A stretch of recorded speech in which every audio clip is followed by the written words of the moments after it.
Welcome to the EQ Fit podcast. Our mission is to equip people to prosper in every aspect of their life. Whether you're at home or in the workplace, we explore practical ways of improving success, satisfaction, finding balance, and building enjoyable and beneficial relationships. Thank you for joining us. We continue our focus on what I'm calling EQ fitness, which is being equipped with emotional intelligence and being able to navigate emotions, apply consequential thinking, increase empathy towards others, and to yourself for that matter. And that's where we're going to focus on today is empathy.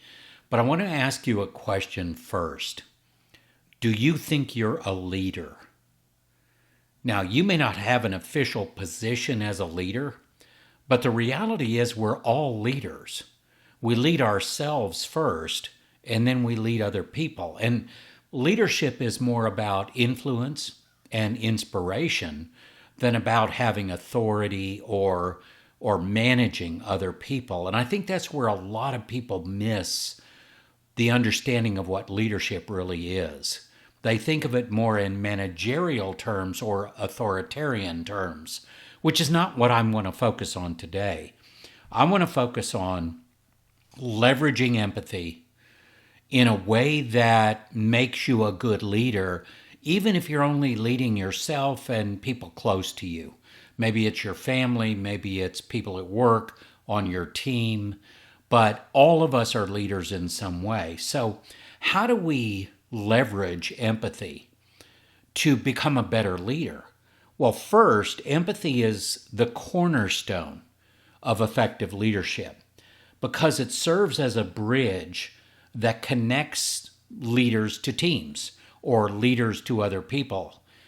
And it does it on a more meaningful level. It gets deeper. How does that happen? It goes beyond understanding the words and actions of other people. It requires you to actively listen, to perceive, and acknowledge the emotions and perspectives of those that you're trying to lead. And even if you're in sales, that's leadership because you're trying to lead someone to buy something that you're selling. Whether it's a solution or a product, service, doesn't make any difference. In leadership, empathy creates a foundation of trust. And as I've always said, trust is the currency of getting things done. It really moves things forward. So as people feel valued, they feel that they're being heard and they're respected, that's going to build trust.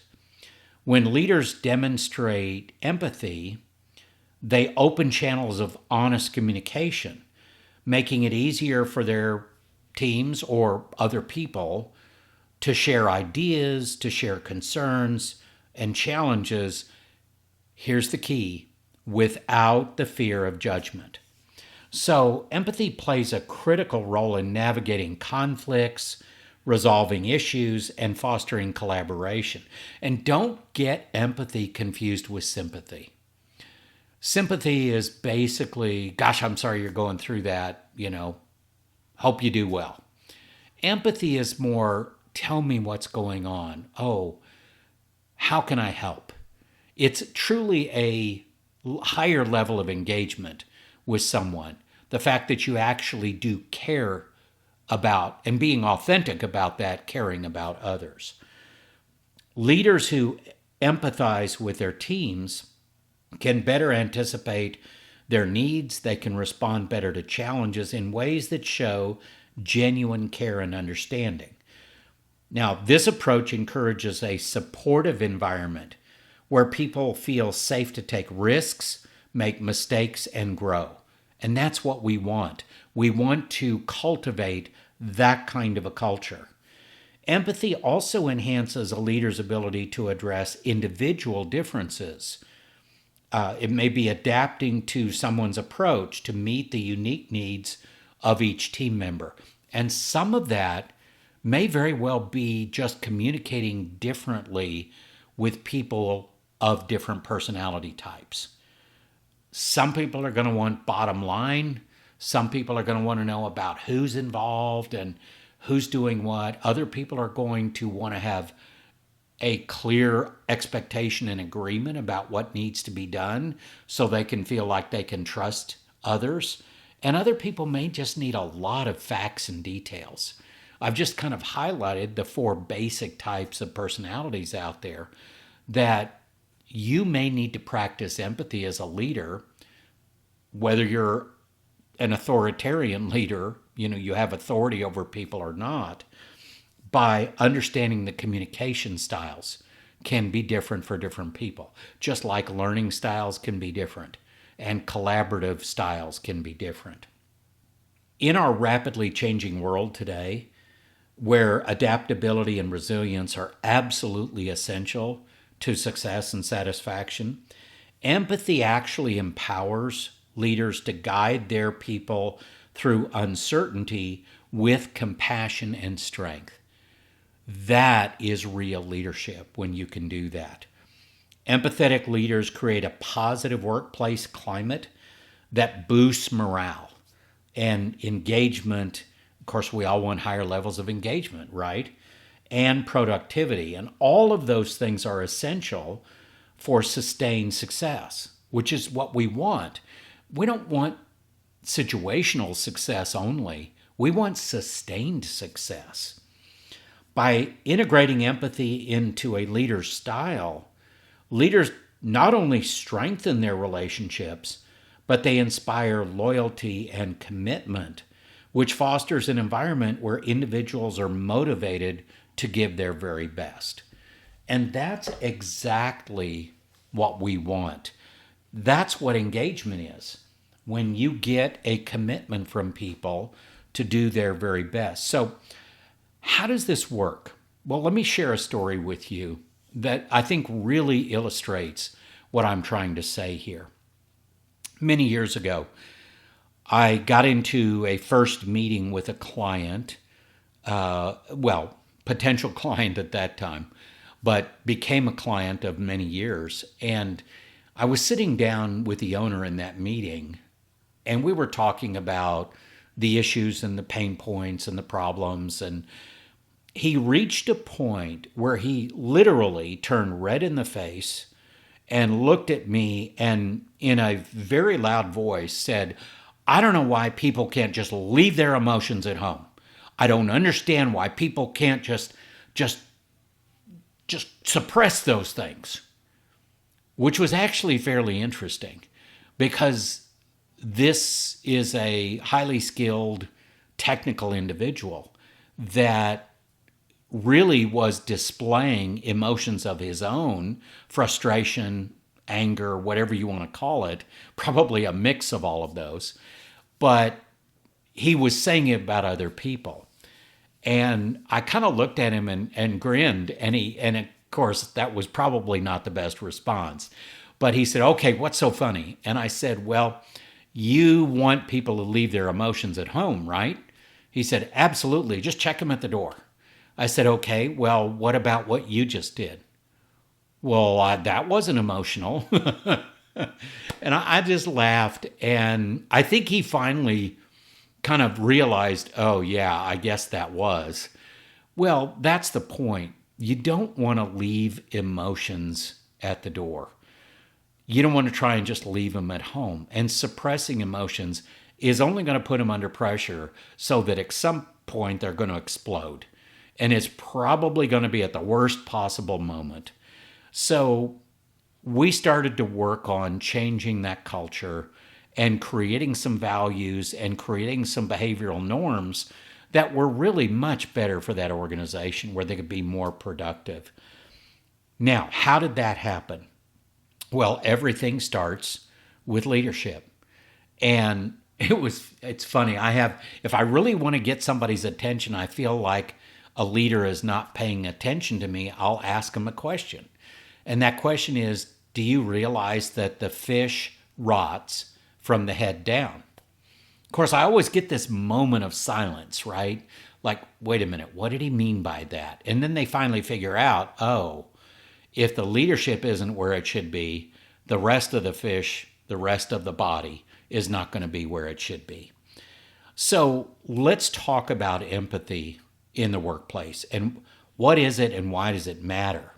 Well, first, understanding your own emotions, that's emotional literacy, is important so you can define emotions, how they impact you, because it's hard to understand the emotions of other people if you don't understand your own emotions.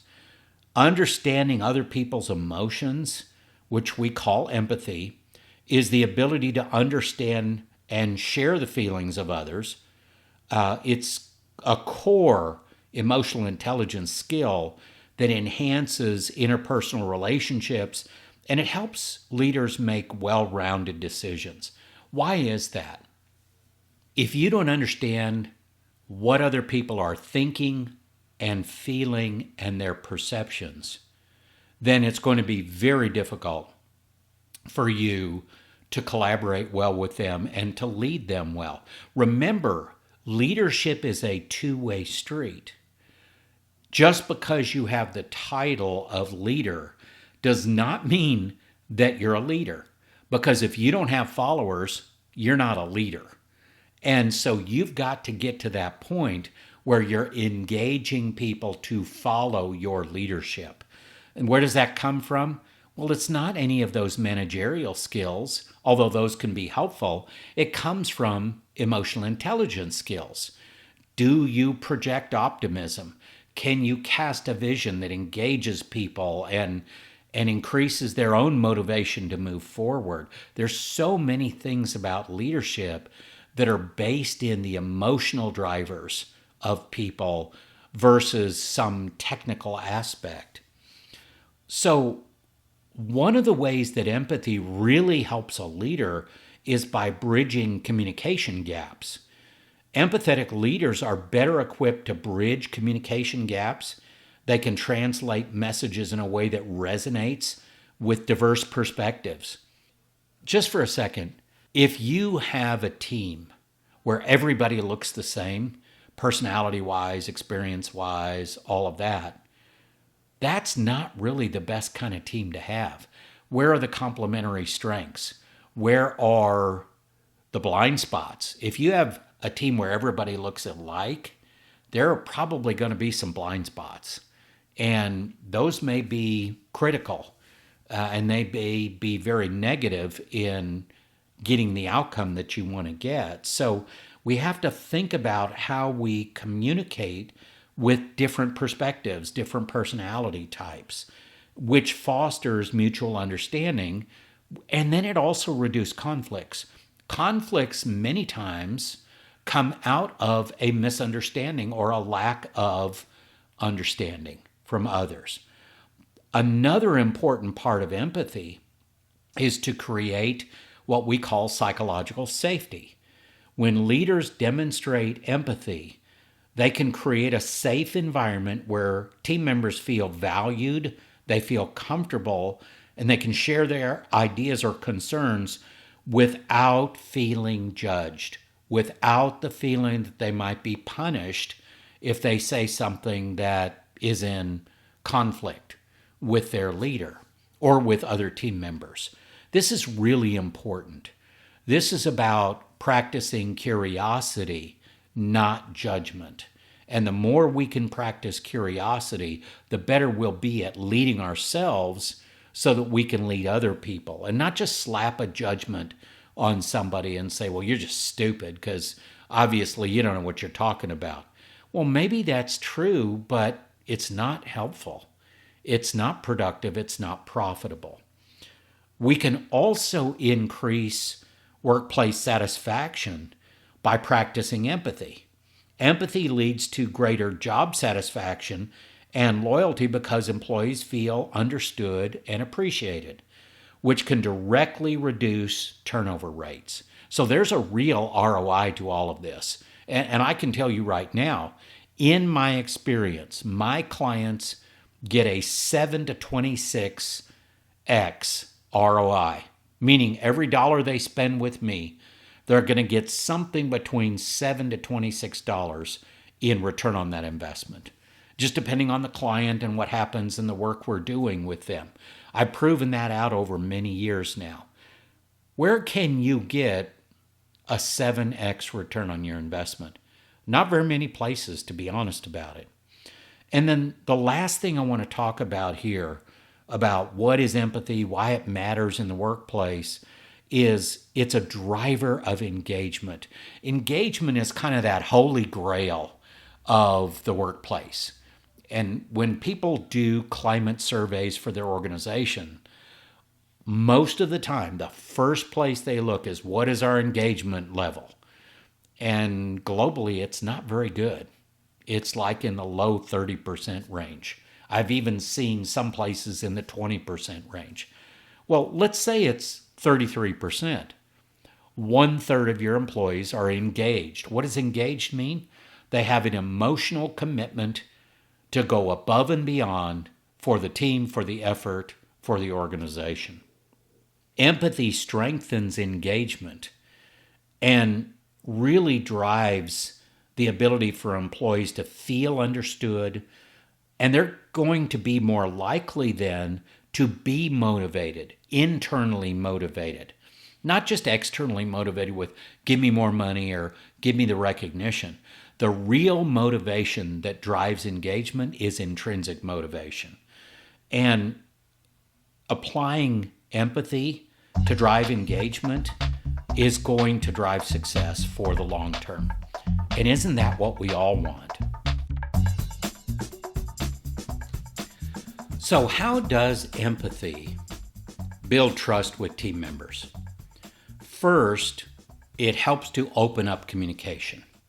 Leaders who show empathy encourage open communication, which makes team members feel safe to express themselves, and they don't have a fear of judgment or reprisal. We talked about that earlier. Practicing curiosity, not judgment. This is also very much about that psychological safety. We want to make sure that in our cultures, in our workplace, that people feel safe psychologically, because that's where the best work gets done, the best innovations happen in that kind of environment. We can also reduce misunderstandings. Empathetic leaders reduce misunderstandings by actively listening to and validating others' perspectives, which minimizes miscommunication, and it also builds trust. Please hear me when I say this. As a leader, you don't have to agree with how people are thinking and feeling in their perspectives, but you do need to hear it, because people are operating out of their perspectives. Or another way to say that is that their reality is based in their perceptions. And that's how they're going to operate. That is their reality. If you don't understand what that is, whether you agree with it or not, you've got to at least get an understanding of what it is so you can understand the root causes of certain things that you want to change or that you want to enhance in people. The other thing it does is it demonstrates care and support for people. Empathy signals that a leader does care about the people and about the well-being of the team, which fosters more loyalty and a shared commitment to team goals. That shared goals is really important because that's where a lot of engagement comes from. So as we think about the leveraging of empathy, and I know I have leaders that say, oh, that's all that soft and fuzzy stuff, and we don't need that. We're hard drivers. We're this, we're that. We are human beings, and we are not logical beings. We are emotional beings. Underneath every decision you make, there is an emotional driver. And if you think hard enough about it, you will find that emotional driver behind every decision you make, every action you take. Well, if you're empowered as a leader to understand what that looks like, think of the competitive advantage you have. Also, empathy enhances reliability and dependability. Leaders who empathize with challenges that team members are facing are more likely to offer support, be authentic, demonstrate reliability and a willingness to help. All of those things build trust. And again, trust is the currency of getting things done, especially trying to get things done through other people, which is the definition of what a leader is. And then we also look at fostering mutual respect. Empathy builds mutual respect as employees feel that their leaders recognize them as individuals, not just as a means to an end.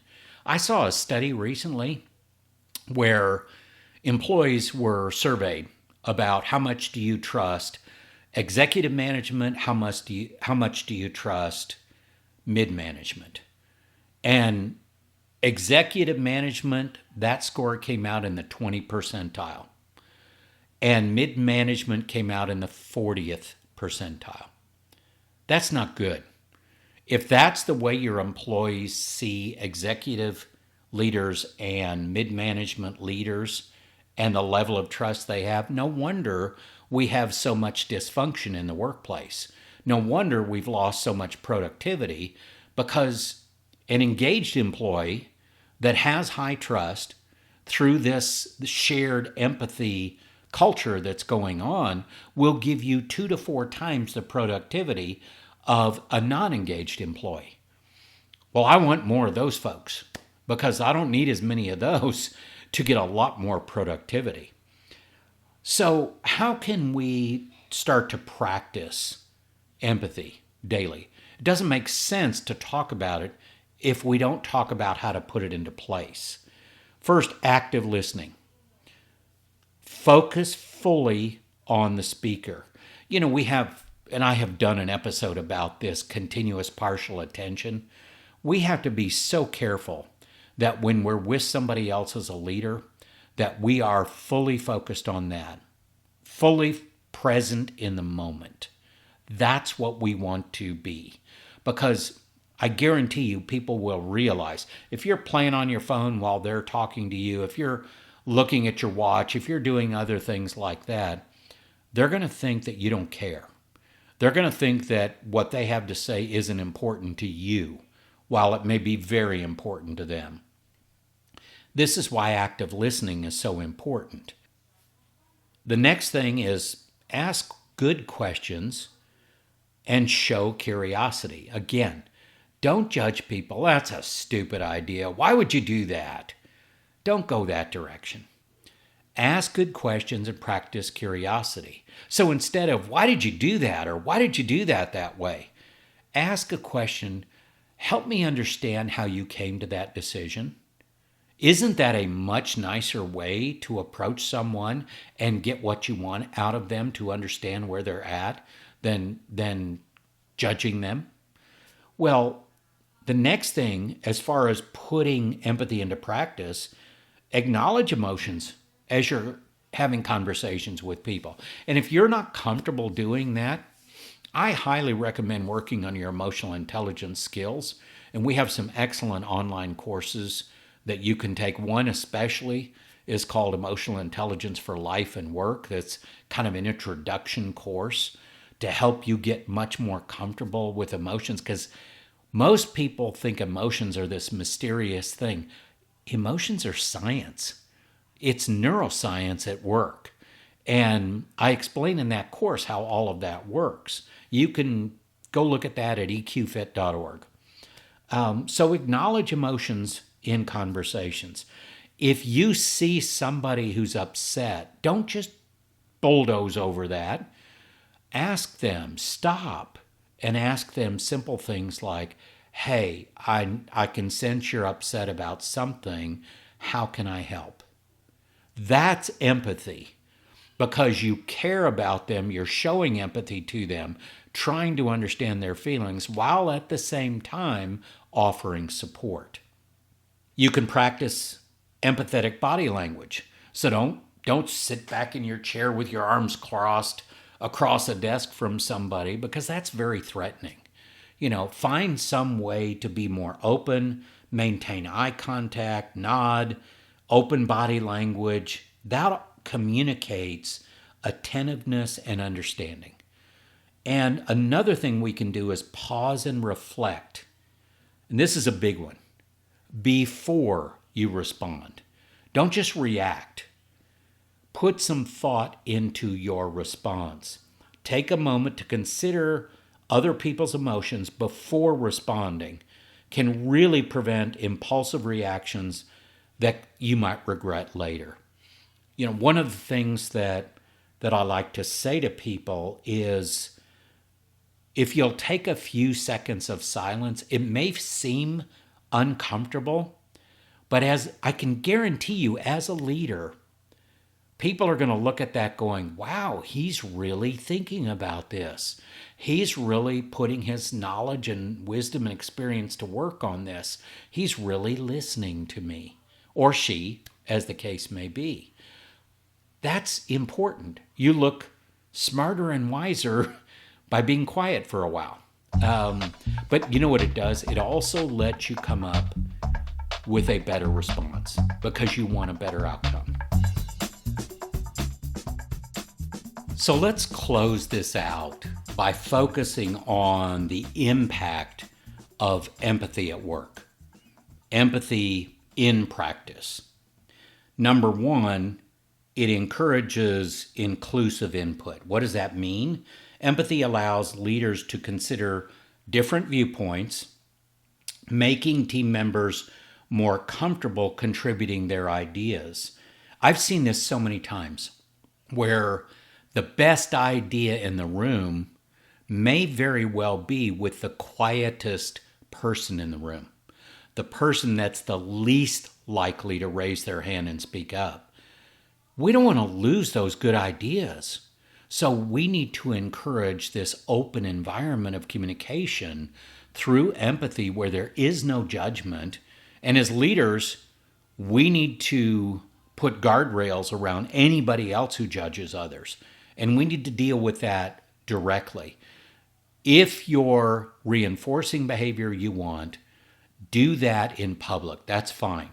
But if you're redirecting somebody about behavior that's inappropriate, do that in private.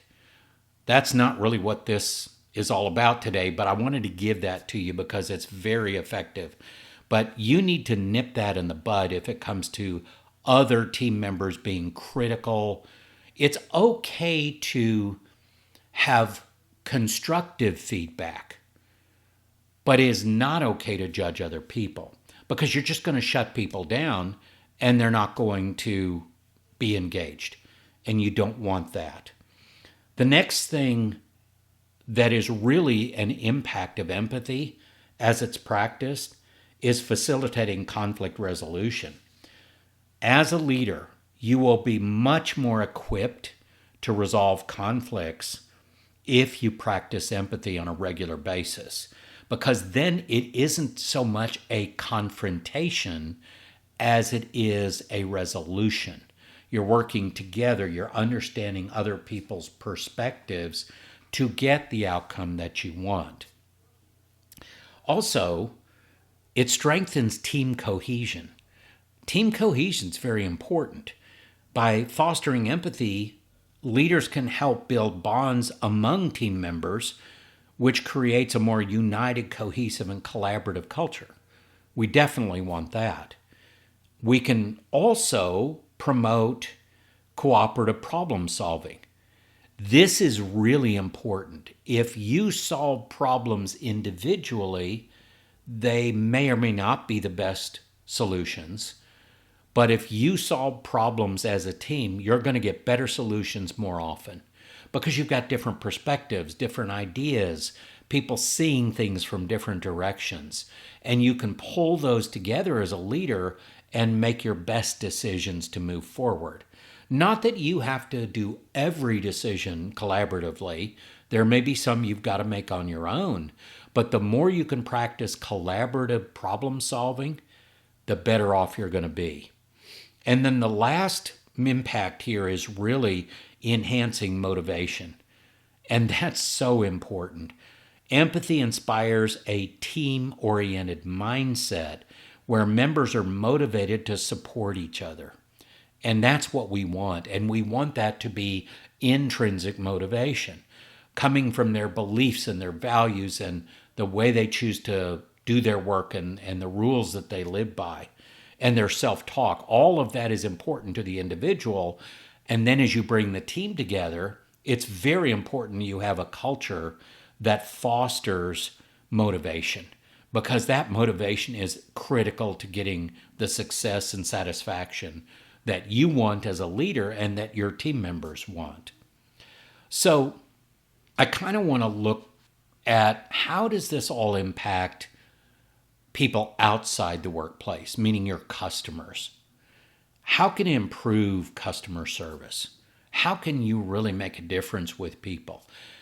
I guarantee you the best salespeople know that practicing empathy is the fastest way to close a sale.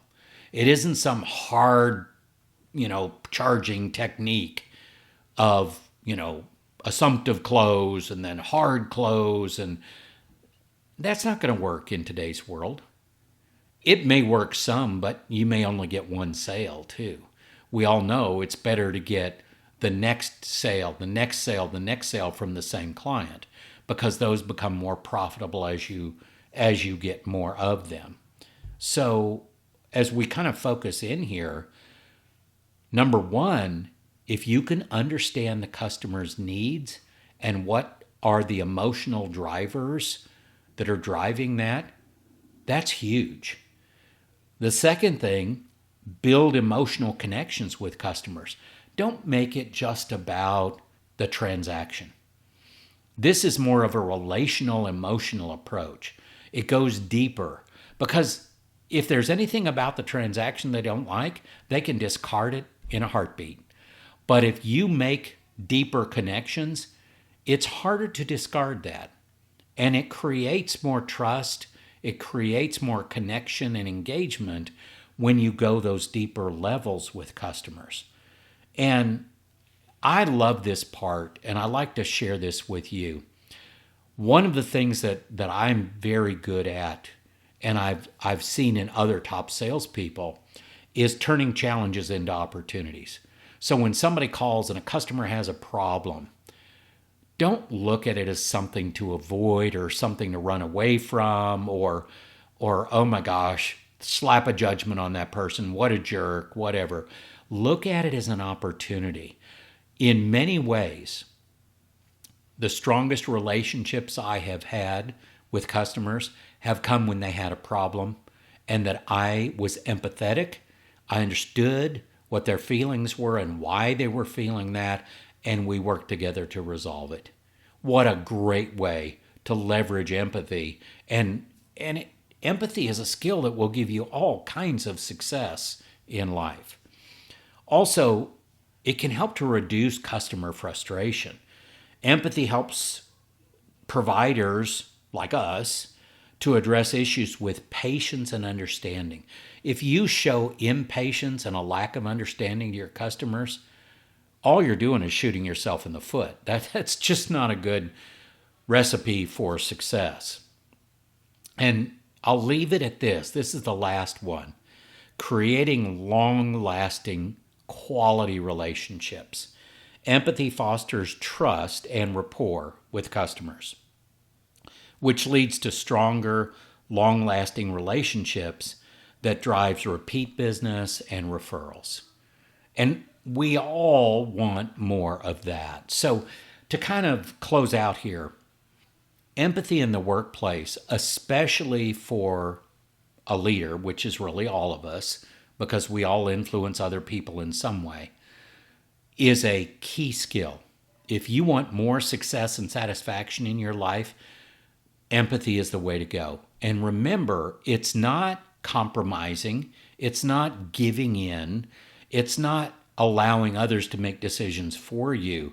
It is leading people in a direction that you know is good for everybody, because that's what empathy is. It's more of a principled approach where you're looking at what's in the best interest of everybody, not a positional approach as what's in my best interest.